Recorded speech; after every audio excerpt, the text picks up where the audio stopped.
রাম রাম হরে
সময়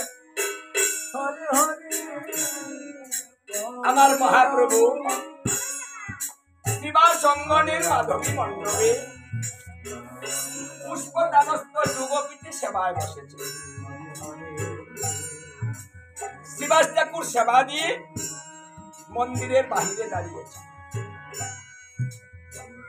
বললগ্ন কৃত ভাষে নয়নের জল ছেড়ে দিয়ে বলছে, হে প্রভু, এ জগতে যাহা কিছু আছে সবই তো তুমি সৃষ্টি করেছ। আজ আমি তোমাকে কিছু দিতে পারি প্রভু। আমার আছে কি যে তোমাকে আমি দিতে পারি? কারণ জগতে যা কিছু আছে সব তোমার। আমরা কি কিছু সৃষ্টি করতে পেরেছি যে আমরা এটা সৃষ্টি করে ভগবানকে দিচ্ছি? সৃষ্টি করতে পারছি না।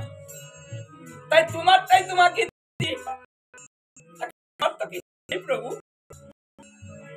কথা বলে নয়নের। আচ্ছা, তার নাম হচ্ছে কাঙ্গাল। কিসের কাঙ্গাল হলেন তিনি? কাঙ্গাল কাহাকে বলে? যার কিছু নাই। যার কিছু নাই তাহাকে কাঙ্গাল বলে। তাহলে যিনি অনন্ত কোটি ব্রহ্মাণ্ডের মালিক, তার কিসের অভাব আছে যে তাকে কাঙ্গাল বলতে হবে? আর তিনি কাঙ্গালের ঠাকুর হবেন কেন? তিনি কাঙ্গালের ঠাকুর হবেন? কাঙ্গাল নামটা তো কেউ দিতে চায় না। এই জগতে কেউ কাঙ্গাল হতে চায় না, সবাই তো বড় হতে চায়। তাহলে কেন তিনি বানালেন? কেনই বা তিনি কাঁদছেন? উচ্চস্বরে কাঁদে প্রভু জীবের লাগিয়া, চৈতন্য করায় জীবকে কৃষ্ণ নাম দিয়া। নিজেও কাঁদছেন। কিসের অভাবে? বলছে অভাবে পড়িলে সকলেই কাঁদে, অভাব না থাকলে কেউ কাঁদে না। যদি অভাব না থাকলে কেউ না কাঁদে, তাহলে অনন্ত কোটি ব্রহ্মাণ্ডের মালিক কিসের অভাবে পড়ে কাঁদছে? কেনই বা তিনি গোলক বৃন্দাবন পরিত্যাগ করে এই ভুলুকে আসলেন? কেন তিনি ঐশ্বর্য পরিত্যাগ করে কাঙ্গাল নাম ধরলেন? কেন তিনি ভগবত তত্ত্ব ছেড়ে দিয়ে তিনি মানুষ হলেন, জীব তত্ত্বে চলে এলেন? কিসের পাওয়ার জন্য? কি নাই, কিসের অভাব? এখানে কি আছে আমাদের মধ্যে যে যেটার জন্য তিনি লালায়িত হয়েছেন? যা পাইবার জন্য তিনি এসেছেন, যা নিতে তিনি এসেছেন। একমাত্র ভক্তের ভক্তিটুকু, ভক্তের ভক্তিপুত নয়নের জল, সেটা পাইবার জন্য তিনি কাঙাল হয়েছেন, ভক্তের ভক্তির কাঙাল হয়েছে। যে ভক্তের ভক্তি নাই তার সেবা বোঝা নাই। এখানে মন্ত্রের প্রয়োজন নেই, শুধু প্রয়োজন হচ্ছে ভালোবাসা, প্রয়োজন হচ্ছে ভক্তি, প্রয়োজন হচ্ছে ভক্তিপুত দুমুঠা নয়নের জল, যেটা সবাই দিতে পারে না। ভগবানের জন্য দুপুটা নয়নের জল আসে না। আমরা মাইক জগতের জন্য কাউকে ভালোবেসে অভাবে পড়ি, কষ্টে পড়ি, আমরা অসংখ্য কাঁদতে পারি, কিন্তু এই কীর্তনে এসে আমরা কাঁদতে পারি না। এখানে নয়ন জল আসে না।